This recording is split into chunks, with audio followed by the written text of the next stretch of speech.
So a few hours ago, I just came out of watching Spider-Man: Brand New Day. I'm still kind of in costume. I'm just Peter Parker from Spectacular Spider-Man, just a regular guy, blue, gray, brown pants.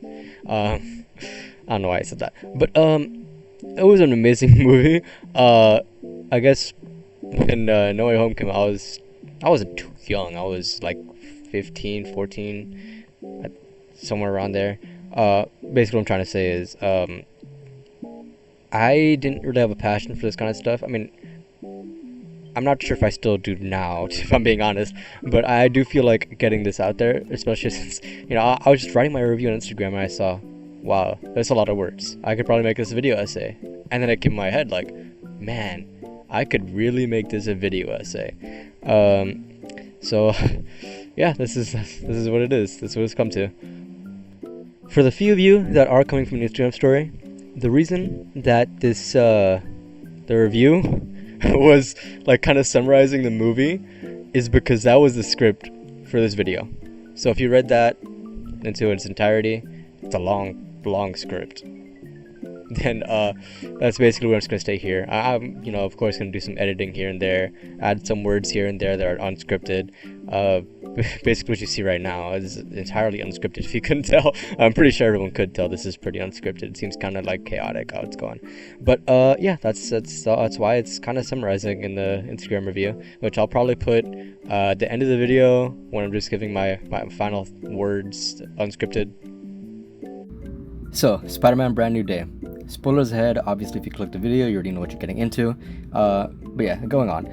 Marvel really knew that this movie had to mean something. Just the Marvel intro alone was dedicated to Spider-Man and his journey, which was cool to see. I saw some posts on Instagram noticing that Peter disappears after that like spell animation shows up on the Marvel intro, and I appreciate this Marvel title card way more than I did before. Like, I already appreciated it before I noticed it, but now it's like through the roof. That intro is probably the best intro in all of Marvel. But yeah, the movie starts off how most people thought it would start out, with like Peter reading the note, reminiscing on the good old days, and well, I mean, that is probably the perfect way to start this off, especially after the end of No Way Home. I mean, a lot of fans like to see it down on his luck, Peter Parker. I mean, I like to see it too, to an extent. This was there to that extent, and I more liked it just to see the permanent consequences because of No Way Home. In that theater, seeing that swing sequence gave me so many chills. It's been years since I've seen swinging that good, and I was a little kid back then, so I couldn't like appreciate how good the swinging was in TASM 2 on the big screen. Now I get to, with swinging that is, I'm gonna say, just as good. I know it's a little worse than the swinging in TASM 2, but it is really good to see that on the big screen with the chairs shaking. I didn't even know Cinemark XD chairs shake, but that also was the reason I got a bit of chills. But moving on from the chills I got from seeing Spider-Man swing, Peter lives in like a crappy kind of apartment. They used it for storage, which is why I'm saying it's crappy, but like it's a pretty good apartment. I mean, it's spacious, and then he made it better. And then they said, oh yeah, no one ever goes up here. And then Peter was like, yeah, this is perfect. Which, I mean, it is, since, his identity won't get leaked to neighbors just by him being Spider-Man or like tinkering with stuff and webs exploding, that kind of stuff. So I did like that detail. I personally like that he's technologically advanced, since he's really smart, and he lives in a world where a lot of younger people are really smart and have those technological advancements too, like Ironheart. I mean, it's just an AI web grenade and a HUD and his mechanical lenses. It's not really too advanced for Spider-Man, but it still shows his intellect, especially when he's talking to Bruce Banner later on in the movie. He's talking about creating new technology, and even surprised Bruce Banner by how smart he is, which I do appreciate, because Spider-Man is smart. He's like up there in the mythos. I'm not sure where he is in the top 10, top 20, top 30, I'm not sure, but he is really smart, especially for his age. Yeah, I do like it. This movie has some of the best fight scenes in all of Spider-Man. I'll get more into that later on, but I just wanted to mention here with like less spoilery sections. But yeah, the movie gets into the comic book cover shots where he's defeating the major crime lords and Scorpion, it does show Tombstone, and I'm a big fan of Tombstone. I mean, if you saw the beginning of the video, which I'm assuming you did, you saw I was wearing a Spectacular Spider-Man Peter Parker outfit. Love Spectacular Spider-Man, love Tombstone. I even liked Tombstone in Your Friendly Neighborhood Spider-Man, love Tombstone in Noir. Big fan of Tombstone. I was glad to see him in live action again. Fighting Spider-Man, great scene. And I think when he was fighting Scorpion, he did the Spider-Man PS4 finisher there. I forgot if it's there or if it was like when he's crashing out against Scorpion later on in the movie when antagonist was controlling him. Yeah, I did think that was cool, especially since Spider-Man PS4 is one of the best Spider-Man medias I've consumed and one of the best gaming experiences I've ever had. Yeah, and I did like that. I did like that Scorpion was a recurring villain. It made it feel more like a comic book, which, you know, is a good thing. Being closer to the source material, always a good thing. Usually these villains in live action movies never return after they fight Spider-Man because they die or they're in prison. But, you know, it was nice seeing Scorpion get defeated and come back multiple times throughout the movie. It is a Spider-Man movie, so it's funny. Real funny. Some weird funny, but that's still funny.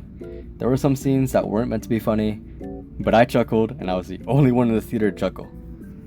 In terms of the whole visuals of the movie, I'd say it's the second best Spider-Man movie behind TASM 2. It is just a spectacle. The suit is beautiful, scenery, choreography, beautiful. Just based on choreography, I might just give the edge to Brand New Day over TASM 2, but you know, TASM 2 is also a beautiful movie, so I'm still gonna keep TASM 2 at 1 just for being in terms of visuals. Of course, the story wasn't really all too great for TASM 2, but beautiful movie. Both these movies were beautiful.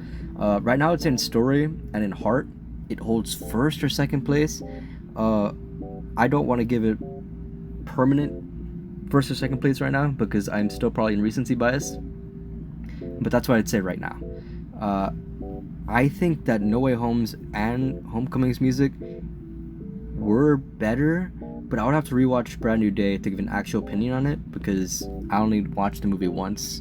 I didn't really listen to the music that much, but it did fit, and there were some like really good scenes that the music really amplified it. But you know, I'd have to rewatch the movie. In this movie, he felt more like Spider-Man than every other live-action movie I've ever seen. Like, he enveloped the friendly neighborhood persona really well in this movie. I don't know how to explain it. If you watch the movie, you know what I'm talking about. Like, he's the Spider-Man I won't say I grew up with, because I grew up with every cartoon for Spider-Man. I didn't read the comics when I was younger. I read them when I was a little older. But you know, this guy, Tom, really did envelop the friendly neighborhood, like I said, persona really well in this movie, and I really do appreciate it. They even teased a big character in the life of Peter Parker, and in the credits her name is just Apartment Girl. Maybe that was her, or maybe it was the owner of the Juicy Pants, but you know, I have a feeling it's her, and I have a feeling she's gonna be in the next movie with a bigger role.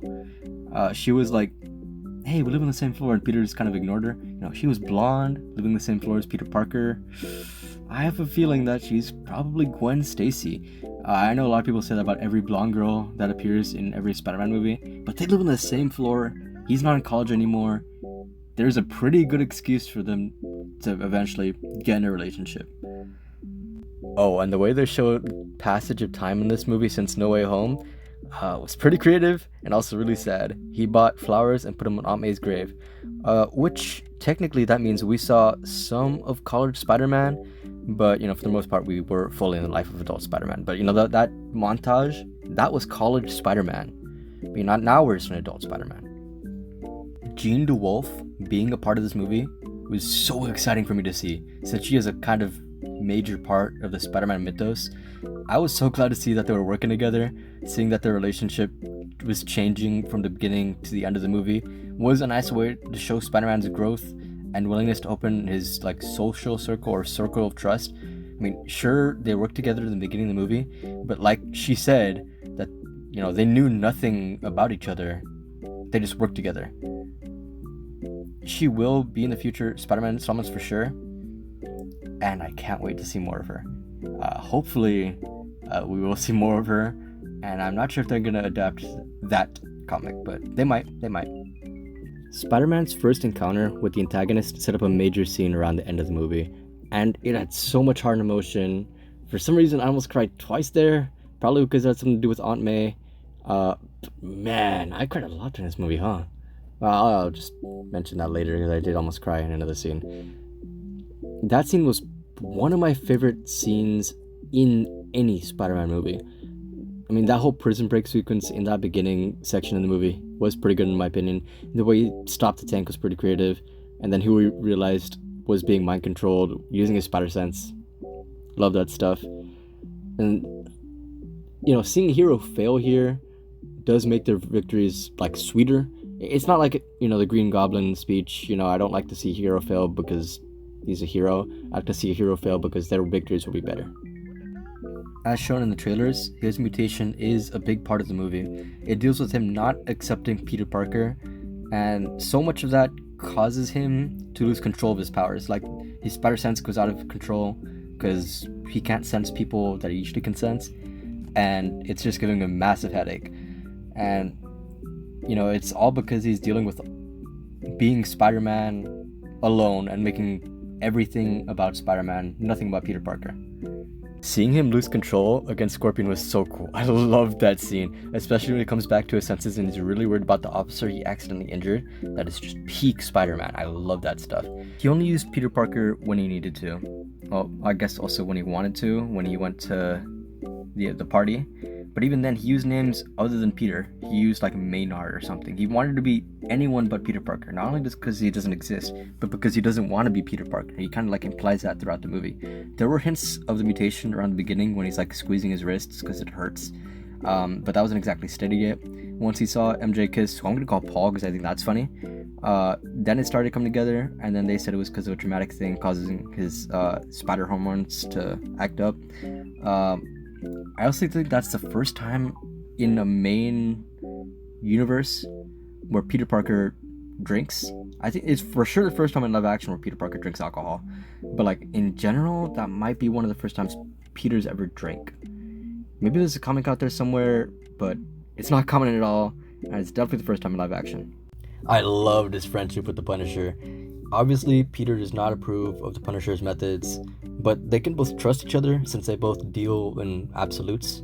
Frank knows him pretty well. Just by seeing Peter interact with MJ, he knew that he had a thing for her. He also knew that his powers were out of whack just because of the way that he was dodging the traps he made on the ship. The joke about Punisher being saved by Spider-Man on Staten Island throughout the movie, that was a really good gag. I didn't expect that gag to be that funny. To me, at least. Peter had a talk with Bruce Banner about the inhibitor, so Peter, being the genius he is, creates a pretty good prototype of the inhibitor, but it does have a flaw of overheating. Peter's struggle with the consequences from No Way Home was so tragic, and the antagonist, which, you know, I'll name later on, I'm pretty sure everyone knows who it is by now, but the antagonist used that struggle against him. Oh my god, that fake out scene got me pretty well. I was kind of annoyed at first for two reasons. First, because I thought that sacrifice meant almost nothing. But then when she revealed herself, oh my god. That second reason I was annoyed was because I thought MJ's reputation for cheating would continue. Because, you know, in the Raimi movies, she was a serial cheater. But I mean, I went away because that wasn't MJ. There were clues that wasn't MJ, because Peter swung her and she wasn't freaking out. I thought it was just because she was more mature, but it's because, you know, it wasn't MJ. She did eventually get over the fear of swinging, because, you know, her and Peter went through a serious conversation. I don't think she wanted to be freaking out like 2 seconds after the serious conversation. I don't think it was like fully getting over it, but I think she was just kind of being mature about it. That MJ falling scene was so good too. It was a pretty good callback to TASM 2 and No Way Home. Honestly, I was kind of 50-50 on if they would kill her off, since they introduced Apartment Girl, but well, I mean, she survived, so that's good. They do find out who she is. She's obviously Jean Grey, but they know nothing about her other than she wants to get into damage control, then that she's gone off the grid and she's like an orphan, foster care, all that kind of stuff. But they don't know exactly who she is. They only know that stuff. Going into the movie, I'm pretty sure everyone knew it was Jean Grey, even with no spoilers. But I was just kind of confused on how Jean Grey would be an antagonist or a villain in this Spider-Man movie, especially since she isn't a classic villain. But they did it pretty well in this movie. She's not exactly a villain. She is, like I said, more of an antagonist. So I did think that was pretty good of them to do. When Peter was asking if Punisher had all the equipment he needed to create the inhibitor, oh my god. As soon as I heard Peter say those words, I thought of Punisher's dialogue in Rivals with Rocket. And I was like, yeah, he probably has all that. And he did. And it actually still got me. It was a funny scene. I like the talk that Peter had with MJ while tinkering with the inhibitor. I mean, it just felt so real. And I don't know, just that talk about it. You know, I didn't just like it. I actually loved that scene. Just them talking. I mean, obviously they're married in real life, but it just felt so real to me. Punisher trusted Spider-Man enough to trust MJ to go after Spider-Man, which seemed kind of stupid to me since everyone knows Spidey's a solo hero. But I guess MJ and Punisher both thought that the threat of the mind control was too big. So I can see why that she wanted Punisher to go after him. Also, probably because MJ wanted to go snooping about. But, you know, that's another thing. The Hulk stuff was okay. I do feel like that was kind of just like shoved in there a little bit. It was cool and it made sense since the last direction Jean told the guy to go was to ESU, where Bruce Banner works. But, you know, I definitely will say that the Hulk stuff was not the highlight of the movie. I was pretty interested in the fight, though. It was a good fight. Seeing Punisher panic when fighting the Hulk was funny, though. I forgot what he said, but he was freaking out when the Hulk stomped. Like, that was so funny. He wanted nothing to do with that fight once he knew he was up against. It didn't make sense to me how the Punisher's bombs were able to break the safe, but Hulk's punches weren't. Like, I get that it was just Professor Hulk and Jean controlling him made him weaker, but still, like, it's the Hulk. She knows the Hulk is strong, and the Hulk's punches weren't able to break the safe. Like, I know she doesn't know how to use his strength as well as Hulk does, but still, it's the Hulk. Also, you can tell that they were just wanting Savage Hulk to be in the movie to fight Spider-Man, because Peter could have easily just put that chip on Banner himself before he transformed. He had plenty of time to do that. The Punisher being controlled makes sense to me because she found him, he didn't find her, and then he was viewing that 33 feet thing as just a don't kill her kind of thing, you know, like a suggestion. There was a setup in the beginning of the movie where he sees Shocker's gloves and he's like, hey, be careful with that, and then he does use it to fight the Hulk, which, I mean, you know, makes sense. He needs it to fight someone above his weight class. And I did like how the Hulk kind of remembered Peter in that one comic. I mean, they didn't say anything about it. He just kind of de-transformed. He was like, hey, I'm Peter. I'm a friend. I do think that Hulk remembers Peter. I did really dislike how Hulk, or how Banner, was sent to the psych ward when it wasn't really his fault that he hulked out. I don't know, I just feel bad when people lose their jobs over this kind of stuff, you know. I don't know, it's like also how I feel bad if some Hulk throws someone's car. It's just a me thing. I don't like seeing that happen, and seeing him go to the psych ward, losing his job over Jean Grey controlling him, I don't know, that just rubs me the wrong way. Jean is also a really tragic character. I'm not a big X-Men fan, so I don't know much about them other than what was covered in the animated series and X-Men 97. I had no idea she even had a sister. I'm not sure if that was common knowledge or not, but, you know, just going into the movie, I had no idea she had a sister. Her whole motive here was to find her sister, which is pretty noble, but her way of doing things was just too violent. It makes sense though, you know, in my opinion, it does make sense. She is doing something illegal, and people have seen that Spidey works with law enforcement, so it makes sense that she would think that too, and that there would be no use in talking to him because of that. It was not until who she saw that Peter was that she decided the last thing that she would do would to trust him with the information of just her sister's name. Of course, the first thing she tried to do was make him scarce, since he is powerful, and the only thing she knows about him was on that note. But once she saw him web the gun, not even just web punch, he webbed the gun first. I think she knew there that he just wanted to save as many people as possible. So then she trusted him with the information, or not just the information, the name of her sister. But I did genuinely like Jean Grey as a character in this movie. She felt like a scared kid. They make mistakes. I mean, it wasn't a mistake. She obviously meant to, find her sister, but the way she was doing it was kind of a mistake. She was kind of ruining people's lives that were irrelevant to the situation, like Bruce Banner. But I liked her as a character. She had flaws, and every character needs a flaw, and she did have some flaws and mistakes that she made in this movie. It was kind of obvious to me that Damage Control was the main villain, and there was like a misunderstanding, especially after Jean said her sister's name, even though no one knew it was her sister at the time. Mainly because in 2 other Spider-Man movies, Damage Control was in the wrong. And I don't think that's going to change here. And I was right, it didn't change. Damage Control was still in the wrong. That scene when Peter came to the ship and found her with the note, oh my god, that scene was so tense. My heart was beating out of its chest. I knew she wouldn't like what was on the note. That scene kind of proved my theory about the apartment girl being Gwen Stacy, especially since she was like, I don't love you. And oh my god, that broke my heart for Peter. I have a lot of empathy. You can ask, well, you can't ask because you don't know who I know, but a lot of people in my life see that I have a lot of empathy, especially more recently, and that just hurt me. And then seeing her walk back and Peter's like hope in his eyes when she comes back, I felt so bad, but that was also kind of funny. It kind of made me chuckle because I knew nothing was going to come out of it, and he was hoping something would come out of it. I don't know why, it was just kind of funny to me.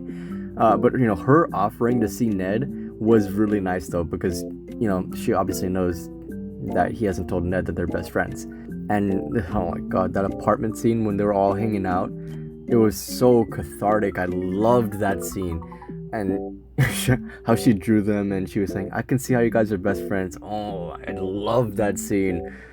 Oh, also forgot to mention this, in Ned's room during the party scene, you can see a reference to Destin Daniels' future movie, the Naruto poster. I thought that was pretty cool. I was like, why is there a Naruto poster there? I guess he's a nerd. How did they get the permission to do that? Oh, I forgot the director's actually making the movie for the live action Naruto. So I did think that was pretty cool. I did think that MJ hinting at Peter how they don't remember when they're under Jean's control is kind of dumb, because he was there for the majority of Jean's mind control scenes, and everyone, it was always like, what happened? How did I get here? And he believed the Damage Control head when it came to him saying, oh, he was in my mind and someone very close to me was named Sarah. Like, that is just so stupid. It feels too contrived, too convenient, whatever the word is. I did not like that. I felt like that was like, it was just to get something. I don't know. I don't know what the reason was that they did that for, but I don't know. It just feels too odd to me. I felt so bad for Jean going through that, like, experimentation, that torture.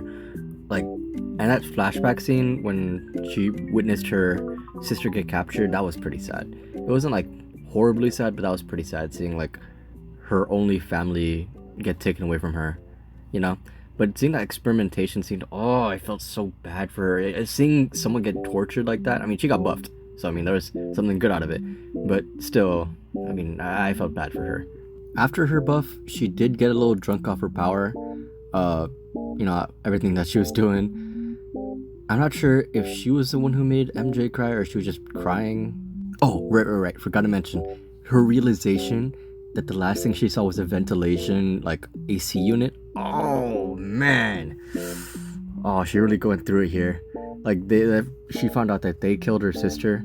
The experimentation made her become, like, a city-level threat, or, like, at least half city-level threat. However big you think New York is. I know they said it was a kilometer, but it was kind of rapidly increasing, that her, like, little dome of mental control. From previously being like street level, that jump is a little crazy, but it is believable since it was previously established that she could do a whole horde of people if she became good enough and practiced enough. Based on what her sister said, but also by what her sister did when she had that spike and gave her the message of VMAX before she did die. So yeah, I do think the city level buff was believable. Obviously after finding out that the people in front of her were the reason that her sister is dead, she would want to kill the people in front of her. And Spider-Man had just shown up after realizing he made a mistake, and even though she did trust Spider-Man with the name of her sister, she also knows that Spider-Man is not willing to let anyone die. So she wanted to take him out before he could do that. Her willingness to kill Spider-Man or stop Spider-Man, she gave him a speech before she ended up doing anything to him. And that speech motivated him to find a balance between his two identities, between Peter Parker and Spider-Man. And that fight scene, even before the buffs, was so good. The choreography in that scene, oh my god, this is why I'm saying this movie had some of the best fight scenes in all of Spider-Man.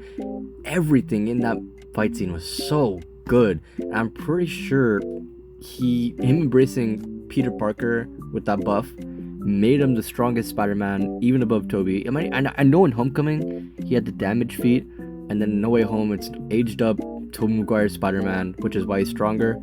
But I think he does outclass Tobey Maguire's Spider-Man in No Way Home after this movie, just based on how much stronger he is. His acceptance of Peter Parker and his embrace of Peter Parker overall made him stronger, which is not only a huge step forward for his emotional growth, but like I just said, his physical growth grew exponentially. I did think that it was odd that she didn't kill the damage control guy while fighting Spider-Man, but I think, this is my headcanon, not 100% sure if this is actual canon, but she would rather, she could do one of two things: kill the guy, or, stop Spider-Man from having her kill the guy. So I think she was just trying to stop Spider-Man first, and then kill the guy. I think she wanted to talk to him more, though. He tried reasoning with her, not fighting her. That is my Spider-Man right there. That is my GOAT. I know it's so simple, but just him reasoning with her. He could probably take her out right there, just web down her head on the floor, I don't know, something. But he was talking to her, just talking. That is my GOAT, my Spider-Man. I love Spider-Man here. He's still trying to do the right thing. He knows that she's got a lot of power, and he's trying to instill her with a responsibility. Just by locking her up, she's not going to get responsibility from that. Getting responsibility is choosing not to kill the guy in front of her. And yeah, I did think that was really cool for Spider-Man to try to instill someone with that. His opening up to her and giving her permission to go through his mind. I know she didn't need permission, but he gave her permission. Oh my god, that is so good. I saw the line coming, the go ahead. I saw that coming, but I still loved that line. Then, while she's in his mind, the scene I mentioned earlier plays, and it goes throughout the full scene, and then it puts Jean in the shoes of Peter, because they are more similar than one would think, and it shows how much of a role Aunt May played to Peter Parker's life, and it shows how much she meant to him, and he shared that with her, and he was very, very willing to share that with her. And I still have no idea why I almost cried here, but it was such a good scene, so much heart in the scene. Love this scene. And Peter saying that he's there for her when she has no one. Dude, I love this scene so much. That is Spider-Man, dude. And oh my god. And then right after, Peter Parker saves her life, and it plays out how Aunt May actually died. It made me feel so nervous seeing that pool of blood flow around Peter. That Civil War reference, dude. Oh my god, it was made so well. Punisher holding Spider-Man. It felt so natural and everything, which made it even better. Leading up to that scene, I almost cried because, seeing, your hero, bloody in the floor, and seeing the his fans, his the New York, just candles all around and supporting him. Oh god, that scene was so good. I love the Punisher in this movie, love Spider-Man in this movie, love Jean in this movie. Like, how can you not like this movie? The hospital scene was also a great watch. Frank, like, actually softening up due to his actions and seeing, Peter was actually, alive and healthy, and him actually worrying about Peter and, like, crying. I don't think tears went down his face. He was just, like, tearing up. But that was so funny and, heartwarming to see how much, like, Frank actually cares about this guy. Little by little throughout the movie, he was getting through to him, hacking away at Frank's solitude. Seeing Frank put on the mask just to, give Peter an out, man, that was such a funny scene. It also shows how much he cares about Spidey. I could see a future line be like Peter mentioning how he saved Frank in Staten Island again, if that gag still continues on in the next movie. And then Frank goes, "What about that time I brought you to the hospital?" And Peter's like, "You were the reason I went to the hospital, man." Or, something like that. New York loved Spider-Man. I love seeing that, like in Spider-Man 1 and Tobey Maguire's Spider-Man. Seeing the New Yorkers stand up for Spider-Man, that was such a great scene. Seeing the New Yorkers, like, hope that Spider-Man's okay, staying up all night just being out there waiting for Spider-Man to, show that he's okay. Such a great scene. Peter walking out there, swooping at the kid. Oh my god, that like, Spider-Man, I know a scene called Spider-Man Parade. I'm just gonna call it Spider-Man Parade. Was such a good scene. I loved that. Seeing the contrast on how they treated him in No Way Home, it is a big contrast because he's had 4 years to prove himself, or was it 5 years? Is it 4.5 years to prove himself? And he's only Spider-Man with no break. So obviously they're gonna take more of a liking to him all this time. They see he's a good guy. He's saving people, being the friendly neighborhood Spider-Man. He's gonna have a good reputation, and I do love that they give him a good reputation in this movie.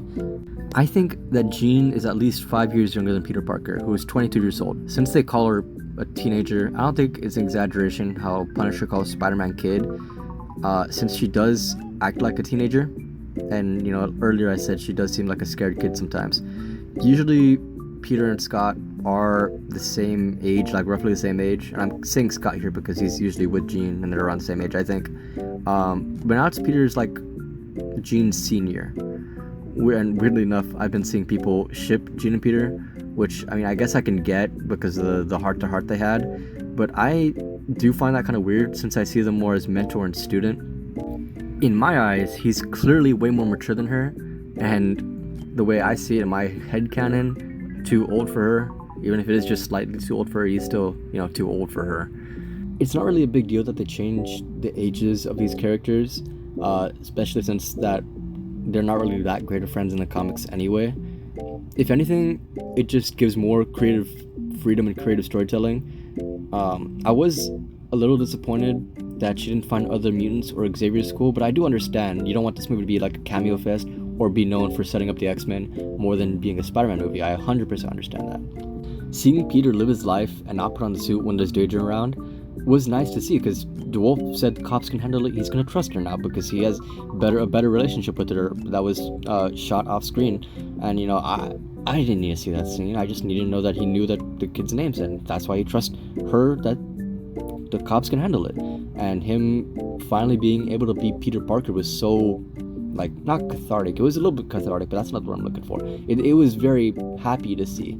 And someone told me that they were disappointed that Peter didn't get enough screen time after he, got to be Peter Parker, and I do agree with that, but I think that's what Spider-Man 5 will be about. It most likely will be about, at least. Trying to find the balance between Peter Parker and Spider-Man. Classic Spider-Man storytelling. I really cannot wait for that. So, a friend of mine asked me to describe the movie in one word.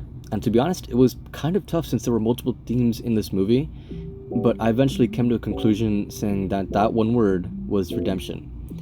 Jean needed redemption since not only did she hold a lot of the city hostage, but she also harmed a lot of people and ruined some people's lives in pursuit of her goal. After her mind talk with Peter, I feel she got that redemption that she deserved, and she did become a better person afterwards, especially after they saved each other's lives, since her telekinetic powers telekinetic powers saved Peter's life from the gunshot wound. Spider-Man needed redemption not because of the wrong he did others, but the wrong that he did himself. He was just Spider-Man the whole time, also acting like Peter Parker didn't exist. He had the right to right that wrong that he made to himself. He gives Peter Parker a life here because of Jean Grey. Jean Grey showed him that, and they do learn a lot from each other, and I do love that about the movie too. I did forget to mention that. But by the end of the movie, he did himself right. And I'm also, in my head, Ned didn't remember Peter.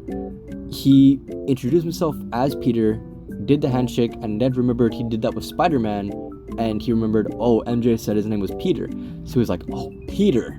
No, he didn't remember that it was Peter Parker. He just remembered, or he realized who he's talking to is Spider-Man. That's what I'm trying to get us. He just knows that who he's talking to is Spider-Man, and it's the person he forgot. I do think it ended a little abrupt though, but I do understand why it ended like that. They wanted to save some Peter Parker for Spider-Man 5. Oh, and that post-credit scene saying Spider-Man will return, it's about Secret Wars and not Doomsday, because it would have said Spider-Man will return in Avengers Doomsday, because it's the next movie coming up. Oh, and there are theories saying that that post-credit scene was supposed to be about Tobey or Miles, but I'm pretty sure it was obvious that it was none of them. It was supposed to be MCU Spider-Man, since it came in an MCU Spider-Man movie and said Spider-Man will return, and it's about Secret Wars, obviously. So I know there was a glitch effect like in Spider-Verse, but it was because he got teleported, not because it's Miles Morales being in the movie. Overall, I will say 9.5 out of 10. Right now I would say it is the best Spider-Man movie, but it might be recency bias. Either way, very good movie. At least top 3 Spider-Man movies of all time. So, I just rewatched Spider-Man Brand New Day last night. I slept for 16 hours because I had like 3 or 4 hours of sleep in the past 2 days at that point. So I just watched Spider-Man Brand New Day like less than 24 hours ago. Again. Well, I just noticed I have a big sunburn on my face. But going on. I did notice some things about the music that I did say I would try to notice when I had that rewatch. It does tell Peter Parker's story, actually, in a bit. So, in the beginning of the movie, when he's having that swing sequence, it goes like bum bum bum bum. It skips those like 3 notes. And I did, before watching the movie for the first time, I did see that what is his name? Michael Giacchino. He said that was just to take off the unnecessary parts of Peter's life. But I guess he wasn't trying to spoil anything. I mean, that sequence did play at the end of No Way Home 2, which is why I am actually making this part of the video, actually. It was basically just getting rid of Peter Parker. Like, every time in the movie when that plays, when he doesn't accept who Peter Parker is, it goes like bum bum bum bum instead of dun dun dun dun dun dun, like the normal one. That's the normal one is when he has both instead of just having himself. Instead of just having Spider-Man. Spider-Man is dun dun dun dun, And at the end of the movie, or around the end of the movie when he's fighting the hand, it plays the actual full thing when he's accepting Peter Parker and Spider-Man. And then when he's having that handshake with Ned, it goes like dun dun dun dun, because he's like nervous, he's unconfident about himself as Peter Parker. But when he actually does the whole like handshake with Ned, I'll put that here. When he does that whole handshake with Ned, it goes to the regular Spider-Man theme, MCU theme. I'm still not gonna say whether or not this one is my favorite in terms of music, because I do like the TASM ones more, but it's not, for me, putting the music up here isn't about me liking it or not. It's about like how big of a role does the music play in the story, and this one does actually play a pretty big role in the story, just because that's Peter Parker's whole journey here. So yeah, I do like this. Now that I'm saying it, I think earlier I put No Way Home and Homecoming above Brand New Day, but I think Brand New Day does have the best music now just because of that. Oh, and before I almost forget to do this, my rating changed from a 9.5 to a 9.6 because of the music, and because of the small detail when I rewatched it. I noticed that Jean was breathing for Peter, well, she did save his life actually. So the music and that detail and a few other details did change my rating from a 9.5 to a 9.6.